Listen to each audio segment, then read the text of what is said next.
This is what happens when you ask me a question about dog training. Hey guys, this video was shot a while back.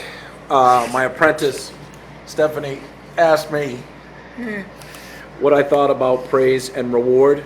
This is my honest opinion, and I hope you enjoy it. Thanks. Praise is one of the most overused tools in dog training. People go to the well too many times, too often, and it becomes useless.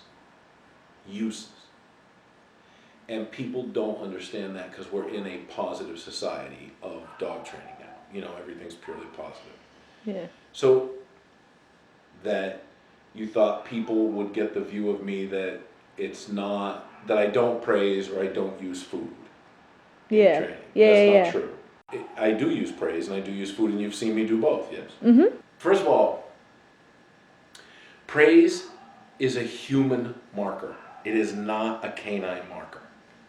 Praise is something that you could go, that's right, and give the dog something pleasurable that was very rare that it had to work for. So you'd say, yes, you did something good. Correction told the dog, you're going in the wrong direction. So you could correct, and then half a second later, the dog would get it right and you could praise. Okay? The problem is, most people have desensitized their dogs to praise because they give it for nothing. They give it for everything.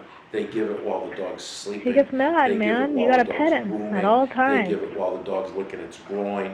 Good boy, you did your good boy. Now praise comes from your mouth. Reward comes from your hand. It's touch, toy, or treat. Okay, so if you're doing like obedience for a ball, the dog gets it right, you throw the ball. It's great. You see a puppy get something, you give it a treat. That's great. You see a dog like we do dismissed. Yeah. That's touch. So touch, toy, treat. Okay, we pet, right?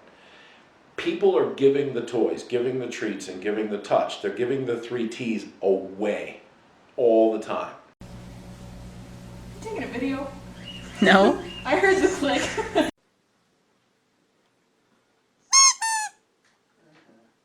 Remy. Maxie. Come get it, Max. Come on. Come on. Come on. Oh, Kermit. Oh, Kermit's giving it a 10. Kermit is giving it a 10. A good analogy or a good metaphor for that would be like, I mean, it's the kid in the candy factory, or I think that's what they call it. But if you worked in a chocolate factory, you'd be like, oh my God, it's chocolate, because that's a treat for you every once in a while. But if you worked in a chocolate factory and you could take home samples every day, you would hate chocolate. Yeah. Well, it's not that the dog hates the praise, it's just that greetings are praised. So the dog's acting wild, you're praising it and rewarding it, right? Yeah. Oh, he loves me! So you're telling the dog to do this. Then you go to a trainer and go, why is he doing this? Because you're telling him it's okay.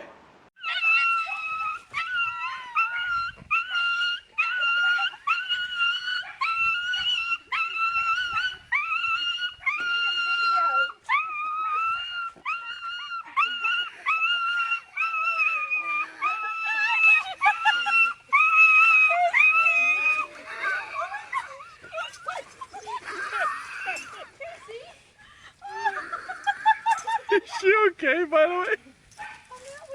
Then the dog gets afraid of something and you go, it's okay, it's okay. Praise and soothing are the same exact thing to a dog. Same thing, because they don't understand the difference. So you're reinforcing that behavior. I want you to be afraid. So now you're using praise and reward to teach the dog to be afraid. It doesn't make sense to people, but that's what they're doing. Ruby? Are you scared? Huh? Hey, it's gonna be okay, Ruby. When they take the dog and they have to clip its nails and like, it's okay. Clip, clip, clip. I call that the alien abduction. You're using, the dog's like, what am I doing? Oh, oh! And you're like, it's all right. It's good. I'm going to hurt you again. Nothing that I'm doing is hurting him. It's all mental. That's crazy. Praise should be given out with an eyedropper. And correction as well. No more or less than is necessary with correction, and this much work gets this much praise. That is completely backwards in the dog world today. Yeah, Don't correct them tons at of praise. all, and give praise for, praise him, you did good, praise him, yeah, you did so good, and the dog gets into this hyped out state.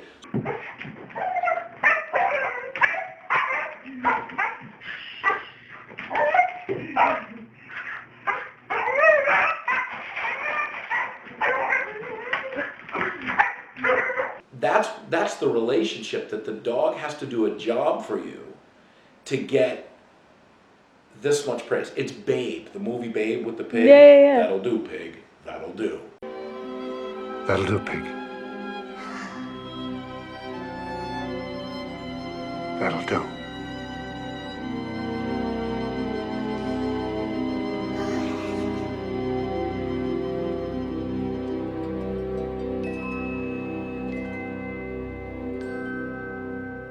That pig's like, yeah. I mean, it's a weird movie because it's a pig doing dog obedience, but the premise is correct. The man is giving out very little praise. He cares a lot about that pig, but that pig's got to work to please him. Because we give out so much praise, that's flipped. The dogs sit there and do nothing, and we give them everything. So we work like a dog to get our dogs a performance this much. Corrections are great. I mean, teachers correct homework. That's correct. Let me show you where you're wrong. I'm going to correct you here. Atticus Finch is a good lawyer because he's a good person who's a lawyer. Stupid. When you have satellite navigation, it corrects you when you take a wrong turn, right? Yeah. Yeah. Hooters of Santa Monica, California. Calculating route. Proceed straight on Sunset Boulevard. Oh, are you sure you're right? Won't prove me wrong. But because these corrections are physical, people get twisted about that. Well, they're physical because you can't say to the dog, oh, listen, you're pissing me off when you lift your leg on my bed, so I'm going to correct you now. This is a verbal warning. Consider it a verbal warning. That you can't do that. You can't do that. So in the absence of corrections, what have we added in the purely positive training genre? Cookies. Cookies and more praise. Hey, you're barking at another dog? Here's a cookie. Come on.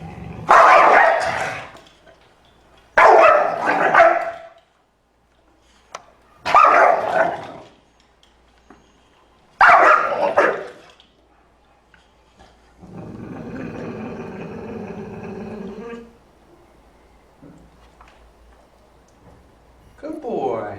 Come on. Come on. Come on.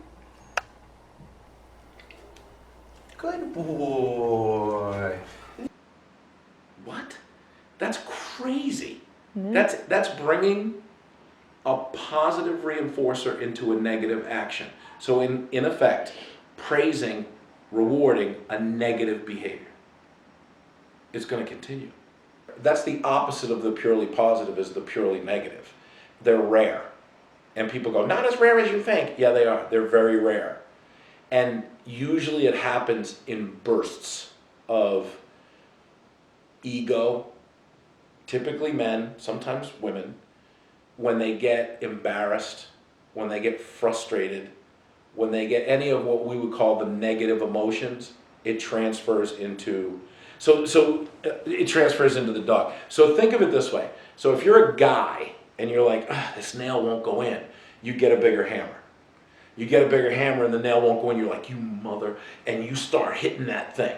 That typically works for men in force situations.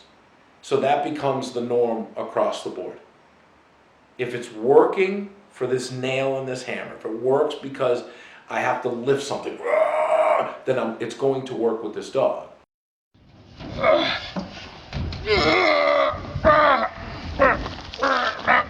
Want to get it done faster?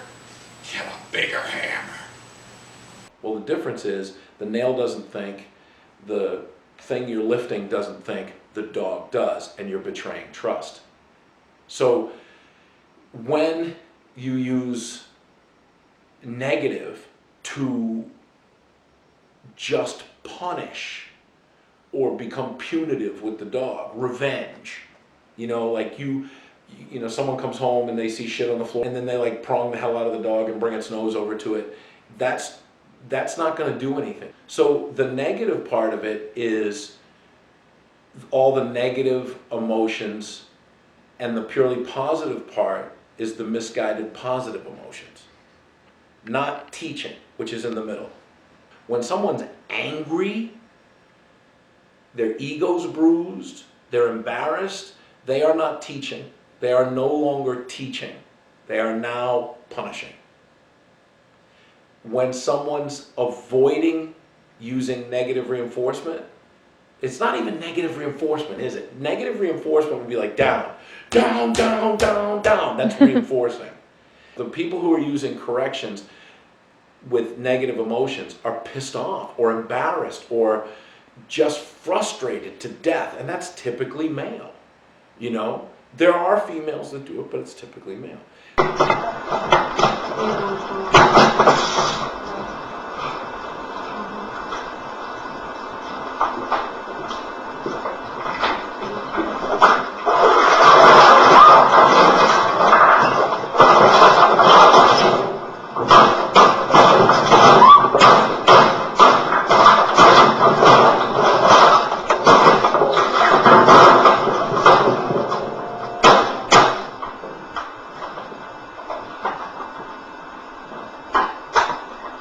Then the people who want to avoid stress are just as unrealistic. They don't want to put pressure on their dog. They see their dog as an infant grandchild and they're like, no, we're going to use treats and everything. They're too soft to do what is needed to get the dog to understand. And those people come through our door on the regular basis, right? Yeah. Would you agree? Yeah. But the people who beat the shit out of their dogs never come through the door. Yeah, I don't think they don't I've go to seen- training because they've got the little dog at home. They don't do it, right? Yeah. So emotion on both ends. I have to protect the dog. It's the word rescue now. It's rescued. It's rescued. Where'd you get it? Oh, I rescued it. Was it in a tree? No. Where did you get it? Well, it was at the shelter. Well, you adopted it, right? No, I rescued it. Is it a no-kill shelter? Yes. They weren't going to kill it. Did you pay money? I did. $850. Okay, to me, that's an adoption. But rescue is a big emotional thing. So you got these people on this side. They're just, emotions are running wild, like they've got to protect the dog. They're helpless, that people suck and I love dogs and whatever. If you get too much to either side, you're doing damage. You're making, the chances of you making your dog aggressive by spoiling it go up when you use praise too much and you don't use negatives to tell the dog, For many days I didn't bring him here because I suffer when he bites me. He bites me in my vagina. When I'm walking and he sees other dog, right away he jumps on my vagina because he gets so crazy. He doesn't know who I am. He forgets it. He bites the Labrador and his penis. I don't want him to bite my Labrador and the penis. My Labrador is a baby. Look, in my vagina 2 times he bite me. His teeth are very small and they don't damage very much.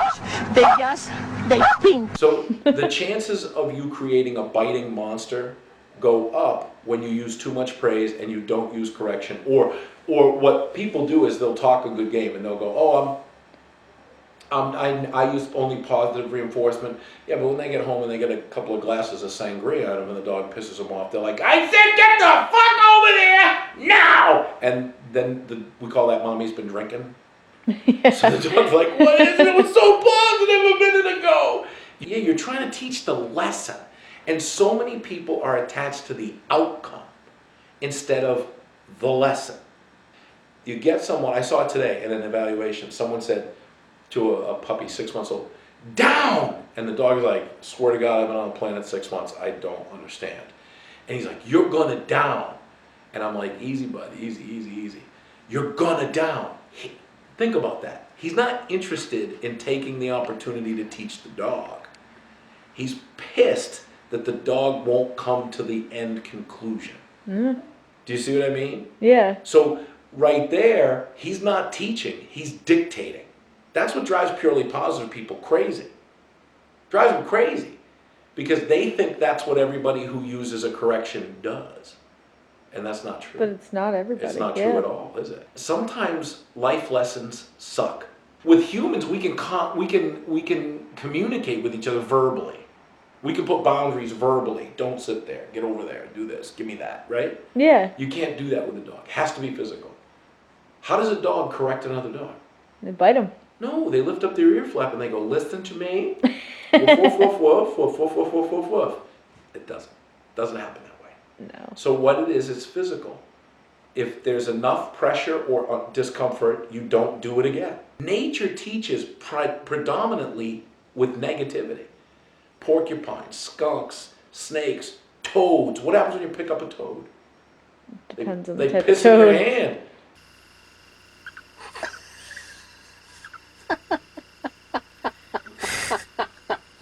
Oh yeah. Yeah, they just piss right on you. They do.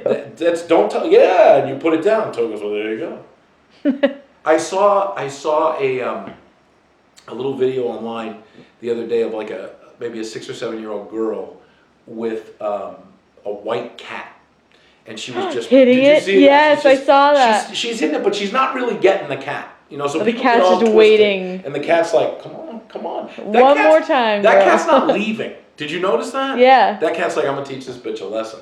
Yeah. And it's like boom, boom, boom, and that cat's timing her out, just like a boxer. Boom, boom. You could just see him boom, boom. waiting for that He's opportunity. calculating. He's like, just you wait, lady. And then she drops that right, and he goes in her face. Yeah. Didn't get her eyes, got to her cheeks, dropped, left. Do you think she'll ever do that again? Definitely not. Okay, so do you think the cat will just walk up to her arbitrarily and do that? No. No. That is nature. You do shit you're not supposed to do, you're going to get a life lesson. Mm-hmm. But these people are protecting the animal from its life lessons. And then and that means stress. That means pressure. And when stress and pressure inevitably come into the equation, these dogs freak out and they act like dogs, fight or flight. And on both ends of the spectrum, the positive, wholly negative, they're not aware that they're doing it. Yeah. They both think they're right. Yeah. And so, fuck you, and the balanced people get caught in the middle. When you use praise and cookies, so you're using praise and reward, which are just cousins, brothers and sisters, praise and reward, are when you only use that, you are one-dimensional. When you only use negative, you are one-dimensional. When you use some positive and some negative, it doesn't mean you're balanced. Because your negative can be too hard, because if you're the kind of person that just eventually blows their top, it's going to be too much. And if you're using negative ineffectively, stop it, then the dog is learning that you're full of shit. Right? Yeah. So you really have to work to balance yourself out, and that's work. Right? Yeah. It's personal Takes work experience and that you have to do. Yeah. So we've dumbed down dog training into fast food, where it's praise them, good, correct them. No, it's art, it's touch. It's the reading of the dog, right? So all these people who are bitching and screaming about purely positive or purely negative, or the purely positive people that get up my ass all the time, and purely negative people tend to stay quiet. But the purely positive people, he doesn't know what he's doing. What are your credentials? My resume is long.